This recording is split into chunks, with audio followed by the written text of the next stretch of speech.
Kalau kita berdoa meminta uang kepada Tuhan, sebaiknya rinci atau global. Jadi, sebagian besar orang global. Hanya sedikit sekali orang yang memintanya rinci, kita mintanya rinci, dibuka awal global, ditutup dengan global. Yang mengerti sekali, begitu. Dibuka yang global. Nggak usah banyak-banyak. Rinci, global. Oke, kenapa begitu? Begini. Orang yang bisa berdoa dengan rinci, berarti jelas apa yang akan dilakukannya. Karena yang diminta selalu dijawab di dalam yang dilakukan. Banyak orang hidupnya hanya minta diulang-ulang, mengharapkan hadiah, tidak melakukan apapun. Berarti orang yang berdoanya rinci, Tuhan hari ini aku minta uang 1 juta. Itu jelas apa yang harus dilakukan untuk dapat uang 1 juta. Tapi kalau Tuhan berikanlah aku rezeki, itu kan dari mana aja, gitu kan? Berapa jumlahnya? Terserah, gitu. Dari mana? Nggak tahu ya, gitu. Gitu, ya. Banyak orang gitu. Terus gini, kenapa? Kalau itu logis, yaitu meminta yang rinci supaya yang dilakukan jelas, supaya hadiahnya dari Tuhan lebih logis, oke? Kenapa kok tidak dilakukan? Karena orang kalau meminta dengan rinci, stres.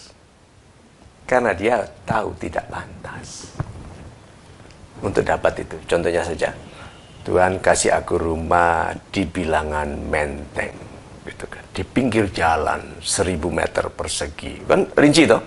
Terus langsung stres karena harganya. Terus apa yang dilakukannya untuk menghasilkan uang untuk bisa beli itu?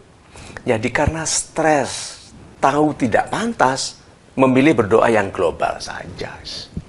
Terus bilang gini, tadi kan saya katakan, meminta jelas, melakukan supaya hadiahnya logis. Lalu begini, tapi Tuhan nggak logis loh. Ya nanti dulu, Tuhan sangat logis.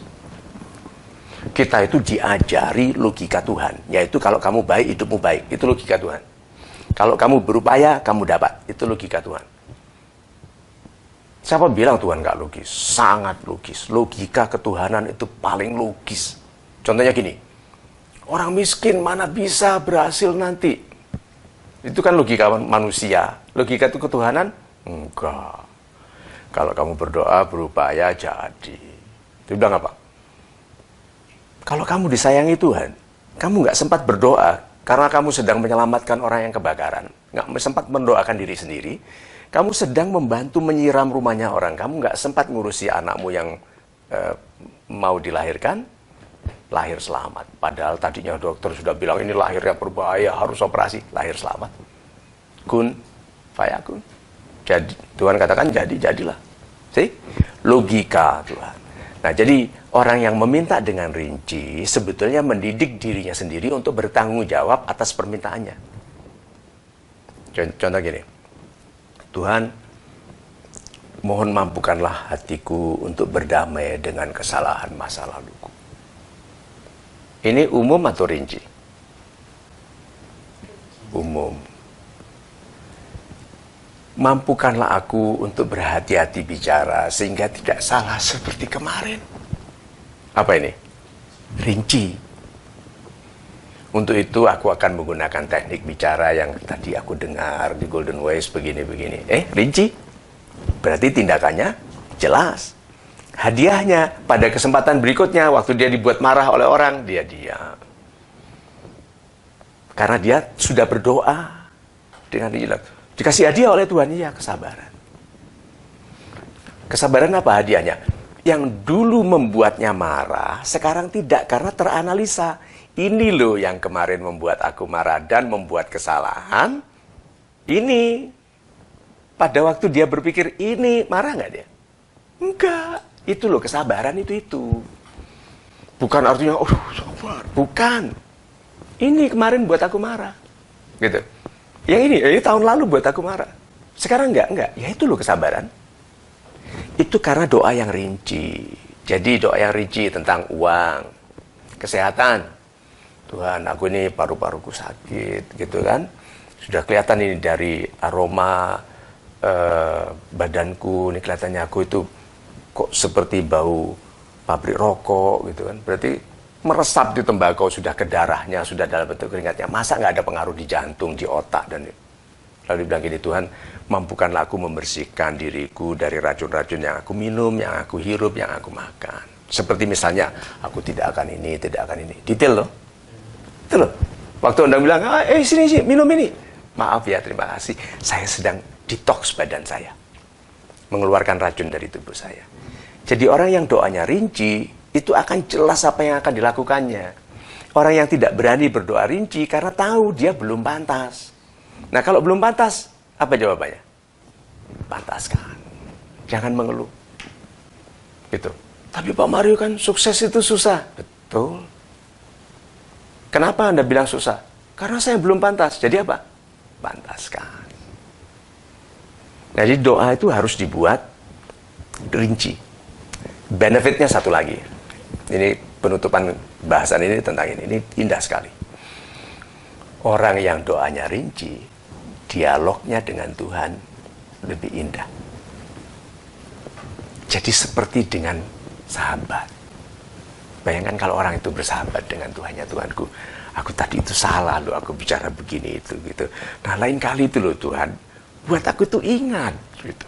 Jadi kan para malaikat yang menyaksikan senyum-senyum, anak ini akrab sekali dengan Tuhannya, gitu kan? Tolong aku buat ingat dong. Nah, nanti kalau aku bicara mau salah ini, buat aku batu. Gitu. Buat aku. Kalau aku mau sombong, buat aku apa yang jatuh kayak atau apa, jadi aku lupa. Terjadi, bisa. Dalam hidup saya sering begitu. Karena itu salah satu doa saya. Gagalkan kalau saya mau sombong, gagalkan kalau saya mau marah. Nah, orang yang bicara doa dalam doanya rinci, dialognya dengan Tuhan lebih berkelas. Lebih baik. Jadi nggak formal, hanya jauh doanya yang besar saja. Pokoknya aku selamat dunia dan akhirat. Nggak tahu caranya bagaimana, pokoknya selamat. Jadi waktu aku ngebut, nggak nabrak gitu. Coba. See? Indahkan dialog kita dengan Tuhan dengan doa yang lebih rinci. Buka dengan yang umum. Seperti Tuhanku, aku mohon maaf kalau masih ada banyak salahku. Aku mohon maaf bagi orang tuaku. Gunakanlah semua kebaikanku untuk membayar semua kesalahan orang tuaku. Jadikanlah aku pendamai kehidupan orang tuaku. Lalu mulai dengan, nah Tuhan, mengenai rencanaku beli rumah. Coba itu. Aku mohon Engkau taruh aku nanti tinggal bersama keluargaku di sudut properti yang bagus, yang tidak harus besar tapi penuh berkah. Dan apabila suatu ketika harus aku jual karena mau pindah, nah, naik nilainya indah sekali, gitu kan? Terus nanti kalau aku ini mau menikah, nanti wanita yang kau jadikan belahan jiwaku itu, coba detail kan? Nanti pensiunkanlah aku dalam keadaan yang kaya, mapan, dermaku besar kepada sesama, kan detail tuh. Lalu ditutup gitu, Tuhanku, kalau ada yang lupa aku minta, tolong tetap kasih aku meskipun aku nggak minta. Tapi kalau aku ada yang aku minta nggak perlu, jangan dikasih. Karena kalau itu bisa merepotkan aku, nanti aku jadi tidak dapat yang lebih penting. Nah, kalau aku salah, cegah salah kan kesalahanku. Kalau aku betul, gampang kan itu. Nah, terus satu lagi apa? Sayangi aku Tuhan, aku mau tidur. Kalau aku nanti mimpi, tolong mimpiku itu adalah indikasi yang mendamaikanku tentang kualitas masa depanku. Aku tidur dulu ya Tuhan. Terima kasih. Coba. Dialognya seperti apa itu indahnya? Kalau kita setiap hari, bukan hanya waktu mau tidur, tapi setiap saat itu kita berdialog. Tuhan, itu ada anak kok kelihatannya baik sekali, tapi kok miskin. Harus mengemis di pinggir jalan. Terus kita bilang gini, Tuhan, kalau ini pendidikan bagi anak itu, supaya dia nanti jadi pemimpin besar yang ramah kepada orang miskin, mohon jangan lama-lama Tuhan. Segera jadikan dia anak pintar yang sukses. Semudah mungkin. Supaya manusia melihat lebih banyak orang baik daripada orang-orang tidak baik. Amin. Coba. Itu kan dialog itu. Jadi doa itu adalah dialog yang indah sekali. Bukan hanya menaruh Tuhan di atas, lalu kita bilang, terserah Tuhan yang mana, pokoknya aku berserah. Bukan itu. Berserah itu setelah bertanggung jawab. Nggak bisa nggak bertanggung jawab lalu berserah.